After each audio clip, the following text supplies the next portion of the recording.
with the eyes. We're going to start off with the eyes right here. This one shouldn't take too long, I don't think.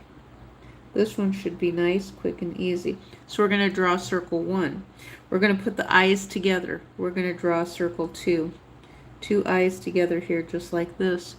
We're going to draw circles in the center here like this. We're going to draw another circle here in the center just like this. Now what we want to achieve, our goal right now, is simply taking and making sort of a avocado shape. Yes, an avocado shape is kind of what we're looking for right here. Like this, and we're taking it down like this, sort of an avocado walnut shape. And so right now what we want to draw is an arm that's kind of coming down like this, a long arm like that, and then, well, hello, I have a comment. My goodness sakes, I have a comment. I'm so excited. Hello, LIVP7F41. I'm so excited. I have one comment. Oh my goodness. What are you up to today? Do you like drawing? Okay, so I'm going to continue. Heart. Thank you. Thank you for the heart. Thank you. Thank you. I'm glad you love my drawing. I have fun making the drawings because, you know, I'm going to share a little bit of YouTube history right now. Let's look at this one while we do it. Okay, this one I just call it Ugly Monster. It can be a man or a woman, whatever we want it to be. And I'm going to share with you the YouTube history. So at the beginning, around 2007, 2008, there were people who were drawing celebrities because of the fact they would get a lot of views. And I thought, wait a minute, we don't have to do that. We can apply monster or witch. This would work as a witch too later on. So if you're someone who likes to reuse your content, or you like to do AI content, you can reuse it again in the future. So you can call this a monster, you can call it ugly, you can call it creature. So you can apply this and you don't have to use celebrities. So that was a common denominator that I was noticing. So you just started getting into drawing. Okay. And this is why the word monster works so well. The word monster is really, really good. And beast. This could be an ugly beast, an ugly witch, an ugly... you can call it stupid too. So instead of calling names to other people, call your drawings... You can title your drawings stupid. You know, or if you have a story to tell, you can call it a stupid story. You know, because this is how the internet works related to our search engine optimization. And so, so I thought, well, I'm going to apply that same theory that they were applying to celebrities to drawings. And I don't know how I would apply it to yarn yet, because I have a harder time. Yarn takes a lot longer than drawings do. And so people like instant gratification. I know that much. And I know I do too. If I'm guilty of something, I'm guilty of instant gratification related to doing something, and that's why I would break the monotony of crochet when I was doing my crochet works. I would break it up with doing another project because they take so long. They take so long to do, and that's why it was kind of challenging teaching, you know, with the videos, because I was putting a lot of work, my heart and soul into making the videos, and then I started dropping out of the algorithm, which then in turn told me, it's like, well, this is kind of rigged and it's unfair for how it's being done. And so I have to pivot to another vertical to do something else. And that's kind of what I'm doing right now. And that's how I'm showing. I think Mr. Beast of, I don't know who he's part of, but Mr. Beast has sort of shown that, because he has like a bazillion followers and he utilizes the word beast. So this little creature we can literally call a beast if we wanted to use the word beast. The Secret Service refers to our United States president as a beast. So So I'm just sharing these little tips and tricks of popular things. You can take something you see in a store, uh, like peanut. If you wanted to name it a monster peanut or something like that, or a beast peanut, you could use any of those wordings and terminologies to name your drawings and your crochet projects too, your yarn and arts. I have seen some really fun names for yarn nowadays, now that they're going outside of the monopoly of the traditional stores. I have seen them take on some kind of fun names and things like that related to yarn. Now, I'm not sure how to fit that in. Um, I've thought about it, and, I just have a hard time. It's like if I can't earn money doing it, then basically I'm working for free. Kind of like what I'm doing right now, but I am doing some of it for fun because of the fact I started off doing YouTube just for fun. And, so there are aspects of that element that it would be great to try to bring it back, but I don't know that it makes it hard after you've already been paid to do something, and you know how it should work, and then it doesn't work. Then it sort of feels like it becomes an obstruction of, well, someone else decided they didn't want me to have a living to be able to take care of myself, and then they're obstructing me from earning revenue. And that's one of the problems that I see with the wide swing economy of Wall Street that we've been talking about. And I've made this analogy. There was a guy on TikTok who didn't want to listen. I can't stand him, and I kind of think I have an idea of what he represents, and it's not something I'm interested in. But he keeps popping up all the time. And so what I had said is I compare Wall Street going outside of the United States to make a profit to the migrants coming inside of the United States to make a profit in the same way, or the United States making a larger country inside of our own country, bringing migrants into the United States to work for Wall Street. It's the same analogy of comparing the same thing. And they were doing that with the travel and tourism, related to the cruise ships, the cruise industry. And so they wanted to pay people less money on the cruise ships, people from foreign countries less money. They said they had some entertainment that was American citizens on the cruise ships who got paid more money. But it's the same premise. It's the same premise as, well, the intent of Wall Street is to make money for their shareholders. That's why Wall Street is always failing, because Wall Street does not function like the United States government with money in, money out. These individuals and entities and even foreign countries who purchase things through Wall Street, through the United States, then in turn want to make a profit. Well, then in turn, somehow, then I guess, doesn't that mean that a foreign country could literally be buying parts of the United States indirectly? I always said that indirectly because it's through shares. That doesn't mean they literally own something. They could. They could own something in the United States. I mean, so if they could own an asset that's no longer any good. That's what I'm thinking, of owning some property. If someone took some HUD housing that was junk and they put it on Wall Street, and then someone from a foreign country decided they wanted to invest in that without ever looking at it, they end up owning a junky piece of property is what they end up owning.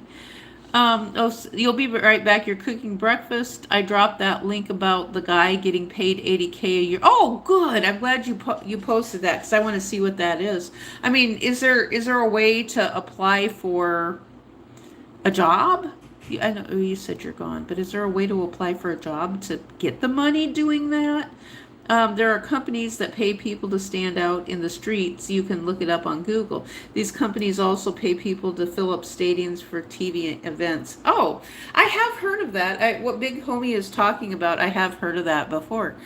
I just don't know where to find them, and they called them seat fillers, didn't they? Yeah, I mean, what they're I believe them. I mean, absolutely, I believe them. Um, another thing Big Homie's talking about is I remember watching a Hollywood event one time, and they were showing on YouTube where when one of the celebrities would get up to go use the restroom, they would have a seat filler come in, and it was someone who was sitting in the spot where those celebrities were sitting at, just so all the seats were filled up. And so they had like seat fillers, and they called that a job. It's like, my goodness, it's like they're paying these people. That's a gig economy job, probably. But see, I didn't know that related. Well, now, Big Homie, I'm going to color this while I talk about this. Just reminded me of something when I was a young person. And when I was in band in high school, this would be related to college, and our band was invited to attend, I think they called it a band competition at the, they called it Band Day or something like that at one of the big universities. They had a huge university, so we were all invited. A whole bunch of us from the region in high school were invited to go to the university, and they just had a whole bunch of bands that were playing. I believe we played pregame. We had pregame before the game started, so there was a whole bunch of us, and that was all we did. We didn't play at halftime or anything like that. We were just entertainment. I wouldn't have thought about that back then because they called it a competition, and we were always had marching band for competition. And so anyway, we were invited in advance. I don't know if they still did that after we did. This was way back in the 1980s. And I don't know if they still do the marching band ratings for competitions or not, because usually what the competitions meant, our band teacher was always telling us that if we got a certain rating, that we could be invited to go to Washington, D.C. to play at the Cherry Blossom Festival. I don't remember if my band ever got that or not. But, you know, it was just something that was, I think it was just something trying to create engagement for band, something other than sports. Now, most of the time, people were actually interested in band and going to watching the band. But now, if you wanted to watch your student, you know, for example, if my parents wanted to watch me, they had to pay to get into the game. And, you know, it's not the first time people have said that, you know, if you want to watch your child participate in band, well, you had to pay for the football to get in to watch them, which kind of seems unfair. You know, because, you know, most people would rather watch the band because the band actually has a real performance, you know. So we were literally learning different, what would I call it, mechanical parts of formations, where we were making designs. We were making kind of like grid designs on the field, and we would turn into characters and things like that. And, you know, granted, they do a lot more elaborate nowadays than what we did back then, but we were still doing something. It is exercise. Band is absolutely exercise. I don't care what anyone says. I would rather be in band. In fact, band is exercise where your kid is having fun learning a musical instrument. They are marching and exercising at the same time. So you can't tell me that a child can't walk and chew gum at the same time. When you have high school kids who are able to march and play a musical instrument and read their musical notes on their arm at the same time, yeah, they're smarter than their low IQ parents. I'll guarantee you that. The ones who are trashing them now for what they're doing on the internet. I mean, I don't see it any other way. So, and plus then the kids are working for free, basically being on TV, because television back then was showing this band stuff on TV where the high school kids are working for free for entertainment, and they're making a lot of money doing it, and the kids don't get anything. You know, I mean, yeah, the kids get a free ride, you know. I know for us, we had to get up, what time was it? It was really early, like 4 a.m, I think.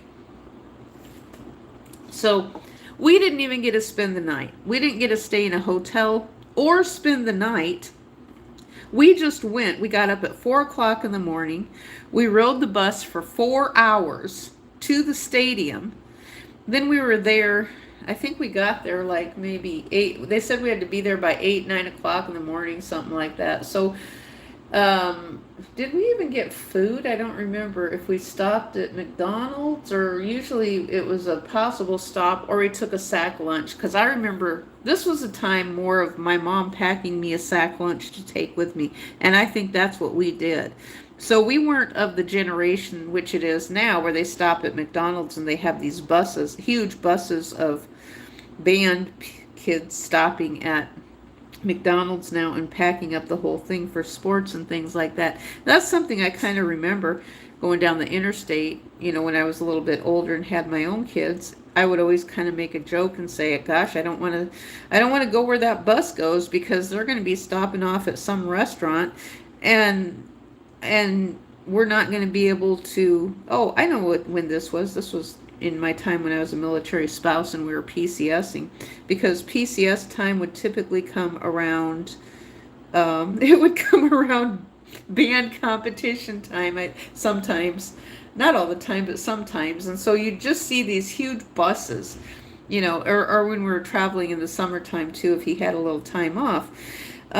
And I said, don't pull into the restaurant where they're going, because we'll be there waiting for a long, long time. We started hearing about that, where the bands and the colleges were stopping off. And oh my gosh, March Madness. That's what we're coming up on, is March Madness.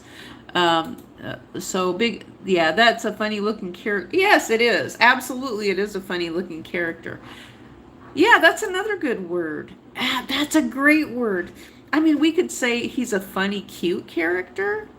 Is he funny and cute at the same time, too, maybe? Funny, cute. He could be ugly. He's got a sneer. I mean, maybe we should write these words down a little bit so we kind of remember. Okay, we'll write down funny, Funny, cute, Sneer. Is that how we spell it, sneer? I'm not sure. Or Snear. Sneer. Ugly, monster. He's also an oval. Oval. Oval. Hairy. Oh my gosh. Hairy. Hair. Hairy. What other word in our word salad can we come up with for this monster? Hairy, beast. He does look like a nut. I'll tell you that right now. Doesn't he look like a hairy walnut? Like a walnut? A nut. He does look like a nut. So there's a big word salad right there of words that we could apply to this creature. Is he grumpy? He might be grumpy. Let's add grumpy in. Grumpy. What other words can we add in there? Oh, the way his fists are balled up. He's stressed. Stressed. He could be angry. I think he's